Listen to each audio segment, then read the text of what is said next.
The birth of Samson. Again, the Israelites did evil in the eyes of the Lord. So the Lord delivered them into the hands of the Philistines for 40 years. A certain man of Zorah named Manoah from the clan of the Dantes had a wife who was childless, unable to give birth. The angel of the Lord appeared to her and said, "You are barren and childless, but you are going to become pregnant and give birth to a son. Now see to it that you drink no wine or other fermented drink, and you do not eat anything unclean. You will become pregnant and have a son whose head never to be touched by a razor, because the boy is to be a Nazarite, dedicated to the God from the womb. He will take lead in delivering Israel from the hands of the Philistines." Then the woman went to her husband and told him, "A man of God came to me. He looked like an angel of God, very awesome. I didn't ask him where he came from, and he didn't tell me his name. But he said to me, 'You will become pregnant and have a son. Now, then drink no wine, other fermented drink, and do not eat anything unclean, because the boy will be a Nazarite of the God from the womb until the day of his death.' Then Manoah prayed to the Lord, 'Pardon your servant. Lord, I beg you to let the man of God you sent to us come again, to teach us how to bring up the boy who is to be born.' God heard Manoah, and the angel of God came back again to the woman while she was out in the field. But her husband, Manoah, was not with her. The woman hurried to tell her husband, 'He's here, the man who appeared to me the other day.' Manoah got up and followed his wife. When he came to the man, he said, 'Are you the man who talked to my wife?' 'I am,' he said. So Manoah asked him, 'When your words are fulfilled, what will be the rule that governs the boy's life and work?' The angel of the Lord answered, 'Your wife must do all that I have told her. She must not eat anything that comes from the grapevine, nor drink any wine or other fermented drink, nor eat anything unclean. She must do everything I have commanded her.' Manoah said to the angel of the Lord, 'We would like you to stay until we've prepared a young goat for you.' The angel of the Lord replied, 'Even though you detain me, I will not eat any of your food. But if you prepare a burnt offering, offer it to the Lord.' Manoah did not realize that it was the angel of the Lord. Then Manoah inquired of the angel of the Lord, 'What is your name, so that we may honor you when your word comes true?' He replied, 'Why do you ask my name? It is beyond understanding.' Then Manoah took a young goat together with the grain offering and sacrificed it on a rock to the Lord. And the Lord did an amazing thing while Manoah and his wife watched, as the flame blazed up from the altar towards heaven. The angel of the Lord ascended in the flame. Seeing this, Manoah and his wife fell with their faces to the ground. When the angel of the Lord did not show himself again to Manoah and his wife, Manoah realized that it was the angel of the Lord. 'We are doomed to die,' he said to his wife. 'We have seen God.'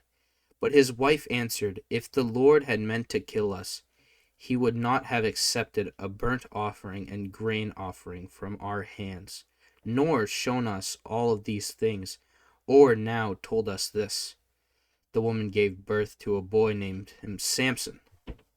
He grew up, and the Lord blessed him, and the Spirit of the Lord began to stir him while he was in Mahan Mahanahe.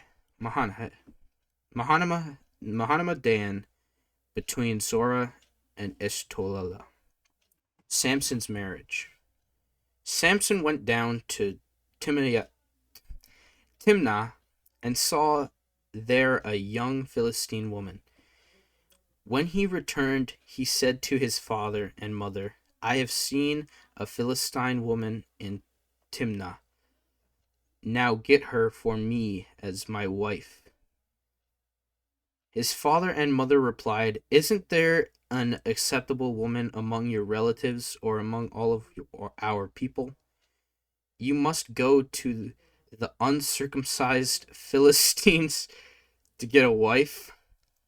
But Samson said to his father, Get her for me. She's the right one for me. His parents did not know that this was from the Lord, who was seeking an occasion to confront the Philistines for all that time that they were ruling over Israel. Samson went down to Timnah together with his father and mother as they approached the vineyards of Timnah. Suddenly, a young lion came roaring towards him. The Spirit of the Lord came powerfully upon him, so that he tore the lion apart with his bare hands, as he might have torn a young goat. But he told neither his father nor his mother what he had done. Then he went down and talked with the woman, and he liked her. Some time later, when he went back to marry her, he turned aside to look at the lion's carcass, and in it he saw a swarm of bees and some honey. He scooped out the honey with his hands and ate as he went along. When he rejoined his parents, he gave them some, and they ate it too. But he did not tell them that he had taken the honey from the lion's carcass. Now his father went down to see the woman, and there Samson had held a feast, as was customary for young men. When the people saw him, they chose 30 men to be his companions. Let me tell you a riddle, Samson said to them. If you can give me the answer within the 7 days of the feast, I will give you 30 linen garments and 30 sets of clothes. If you can't tell me the answer, you must give me 30 linen garments and 30 set of clothes. Tell us your riddle, they said. Let's hear it, he replied. Out the ears something to eat. Out of the strong something sweet. For 3 days they could not give the answer. On the 4th day, they said to Samson's wife, Coax your husband into explaining the riddle for us, or we will burn you and your father's household to death. Did you invite us here to steal our property? Then Samson's wife threw herself on him, sobbing, You hate me. You really don't love me. You've given my people a riddle, but you haven't told me the answer. I haven't explained it to my father or mother, he replied. So why should I explain it to you? She cried the whole 7 days of the feast. So on the 7th day he finally told her, because she continued to press him. She in turn explained the riddle to her people. Before sunset on the 7th day, the men in the town said to him, What is sweeter than honey? What is stronger than a lion? Samson said to them, If you had not plowed with my heifer, you would have not solved my riddle. Then the Spirit of the Lord came powerfully upon him. He went down to Ashkelon, struck down 30 of their men, stripped them of everything, and gave their clothes to those who had explained the riddle. Burning with anger, he returned to his father's home, and Samson's wife was given to one of his companions who had attended him at the feast. Samson's vengeance on the Philistines. Later on, at the time of wheat harvest, Samson took a young goat and went to visit his wife. He said, "I'm going to my wife's room," but her father would not let him go in. "I was so sure that you hated her," he said, "that I gave her to your companion. Isn't her younger sister more attractive? Take her instead." Samson said to them, "This time I have the right to get even with the Philistines. I will really harm them." So he went out and caught 300 foxes and tied them tail to tail in pairs. He then fastened a torch to every pair of tails, lit the torches, and let the foxes loose. In the standing grain of the Philistines, he burnt up the shocks. He burnt up the shocks and standing grain, together the vineyards and olive groves. When when the Philistines asked who did this, they were told, "Samson, the Timnite's son-in-law, because his wife was given to his companion." So the Philistines went up and burned her and her father to death. Samson said to them, "Since you've acted like this, I swear that I won't stop until I get my revenge on you." He attacked them viciously and slaughtered many of them. Then he went down and stayed in a cave in the rock of Etam. The Philistines went up and camped in Judah, spreading out near Leah. The people of Judah asked, "Why have you come to fight us?" "We have come to take Samson prisoner," they answered, "to do to them as he did to us." Then 3,000 men from Judah went down to the cave in the rock of Etam and said to Samson, "Don't you realize that the Philistines are rulers over us? What have you done to us?" He answered, "I merely did to them what they did to me." They said to him, "We have come to tie you up and hand you over to the Philistines." Samson said, "Swear to me that you won't kill me yourselves." Agreed. They answered, "We will only tie you up and hand you over to them. We will not kill you." So they bound him to 2 new ropes and led him up from the rock as he approached Leah. The Philistines came towards him shouting. The Spirit of the Lord came powerfully upon him. The ropes on his arms became like charred flax, and the bindings dropped from his hands. Finding a fresh jawbone of a donkey, he grabbed it and struck down 1,000 men. Then Samson said, "With a donkey's jawbone, I have made donkeys of them. With a donkey's jawbone, I have killed 1,000 men." When he finished speaking, he threw away the jawbone, and the place was called Ramath Leah. Because he was very thirsty, he cried out to the Lord, "You have given your servant this great victory. Must I now die of thirst and fall into the hands of the uncircumcised?" Then God opened up the hollow place in Leah, and water came out of it. When Samson drank, his strength returned, and he revived. So the spring was called Un-Hakator, and is still there in Leah. Samson led Israel for 20 years in the days of the Philistines. Samson and Delilah. One day Samson went to Giza, where he saw a prostitute. He went in to spend the night with her. The people of Giza told Samson is here. So they surrounded the place and lay in wait for him all night at the city gate. They made no move during the night, saying, "At dawn we'll kill him." But Samson lay there only until the middle of the night. Then he got up and took a hold of the doors of the city gate, together with the 2 posts, and tore them loose, bar and all. He lifted them to his shoulders and carried them to the top of the hill that faces Hebron.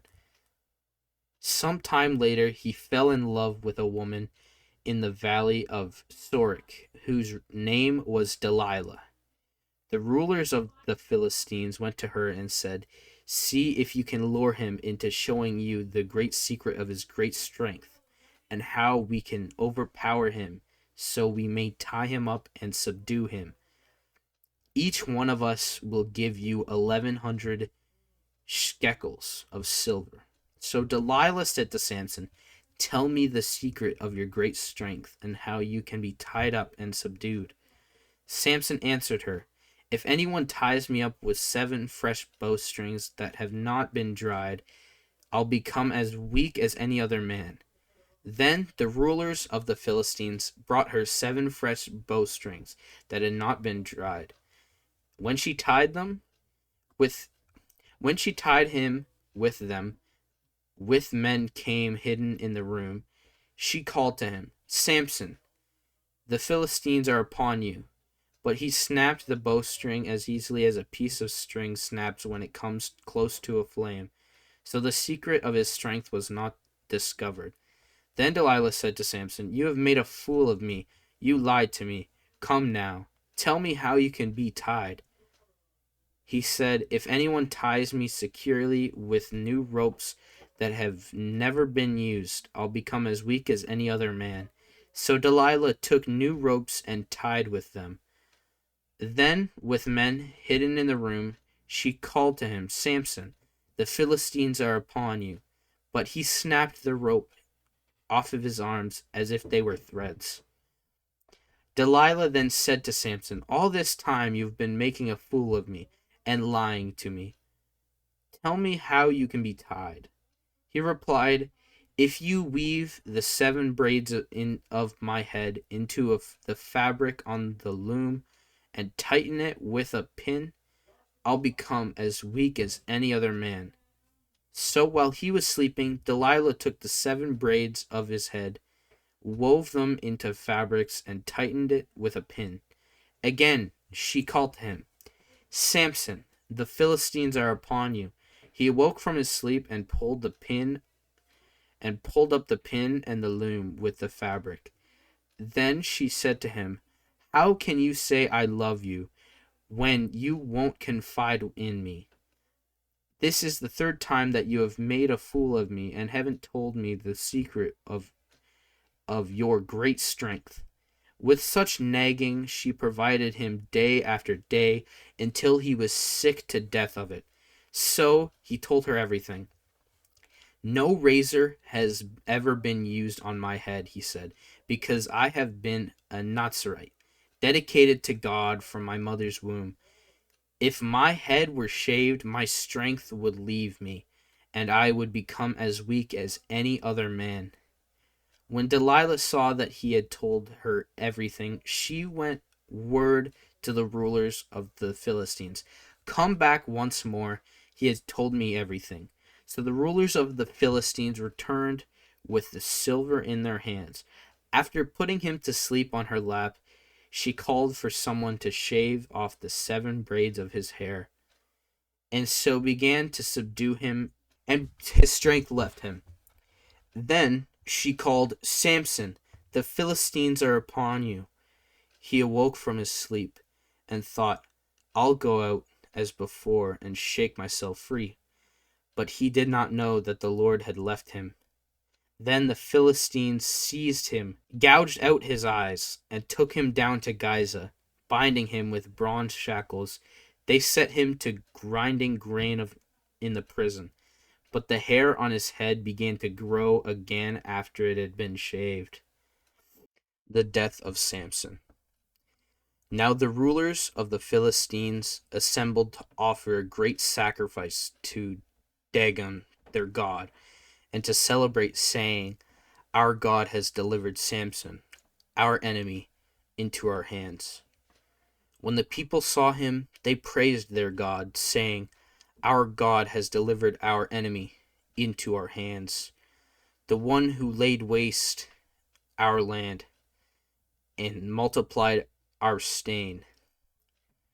While they were in high spirits, they shouted, "Bring out Samson to entertain us." So they called Samson out of the prison and he performed for them. When they stood him among the pillars, Samson said to the servant who held his hand, "Put me where I can feel the pillars that support the temple, so that I may lean against them." Now the temple was crowded with men and women. All the rulers of the Philistines were there, and on the roof were about 3,000 men and women watching Samson perform. Then Samson prayed to the Lord,